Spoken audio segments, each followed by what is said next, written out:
ओशो की पुस्तक संभोग से समाधि की ओर में यौनता के विषय पर गहरी और क्रांतिकारी समझ प्रस्तुत की है। इस पुस्तक में ओशो ने समाज में यौनता को लेकर मौजूद गलतफहमियों और भ्रांतियों पर विचार प्रस्तुत किए हैं। उनके अनुसार समाज ने यौनता को जिस तरह से गलत रूप में समझा और प्रस्तुत किया है, वह व्यक्ति के आध्यात्मिक विकास के मार्ग में बाधा उत्पन्न करता है। ओशो ने बताया कि समाज ने यौनता को एक पाप या वर्जित विषय के रूप में देखा है। इसे हमेशा से तिरस्कार और अपराध की नज़र से देखा गया है।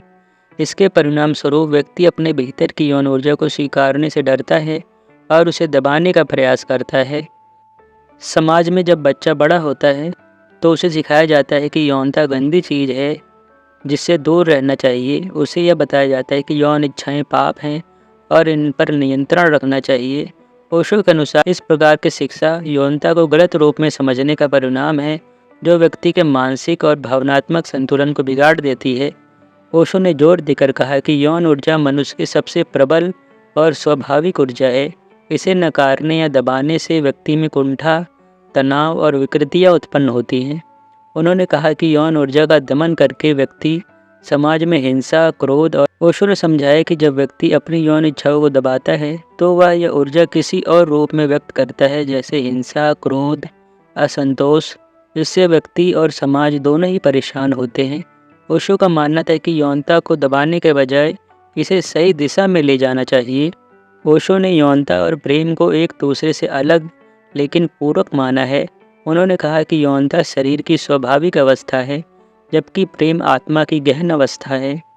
जब यौनता प्रेम के साथ जुड़ जाती है तो वह एक साधारण शारीरिक क्रिया से ऊपर उठकर आध्यात्मिकता का मार्ग बन सकती है।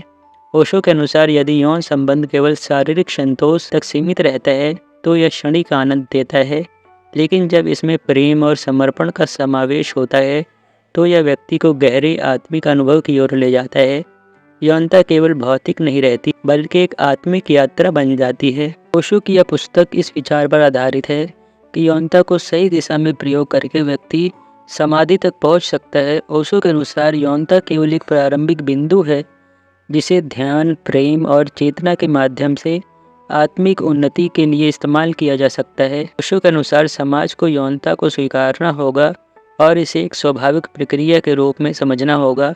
यौनता को पाप या वर्जित मानने की मानसिकता छोड़कर इसे खुले दिल से अपनाने की आवश्यकता है। यह तभी संभव है जब व्यक्ति अपनी यौन इच्छाओं को समझे और उनका स्वस्थ तरीके से अनुभव करे। ओशो कहते हैं कि जब व्यक्ति यौनता को पूर्ण रूप से स्वीकारता है और उसे अपने जीवन की प्रक्रिया का हिस्सा मानता है, तब वह मानसिक और भावनात्मक रूप से स्वस्थ रहता है। इसके विपरीत इसे दबाने से कुंठाएं उत्पन्न होती हैं, जो समाज के लिए घातक हो सकती हैं। ओशो कहते हैं कि यौनता और ध्यान विरोधाभासी नहीं है, बल्कि वह एक दूसरे के पूरक हो सकते हैं। ओशो के अनुसार यदि व्यक्ति यौन संबंधों को ध्यान की स्थिति में अनुभव करता है तो वह शारीरिक सुख से परे आत्मिक आनंद की ओर बढ़ सकता है। ओशो के अनुसार यौनता को लेकर समाज में जो गलतफहमियां और धारणाएं हैं, उन्हें दूर करना आवश्यक है। यौन ऊर्जा को स्वीकारने और सही दिशा में प्रयोग करने से व्यक्ति अपने जीवन में मानसिक, भावनात्मक और आत्मिक संतुलन प्राप्त कर सकता है। ओशो का यह संदेश स्पष्ट है कि यौनता को नकारने के बजाय उसे समझना, स्वीकारना और आध्यात्मिक उन्नति के लिए उपयोग करना ही जीवन की सच्ची प्रगति है। संभोग से समाधि की ओर का संदेश यह है कि यौनता को एक वर्जित या अपवित्र विषय मानने के बजाय इसे जीवन का एक महत्वपूर्ण और प्राकृतिक हिस्सा मानकर उसे ध्यान और प्रेम के साथ जोड़ा जाए, जिससे व्यक्ति समाधि की स्थिति तक पहुंच सके।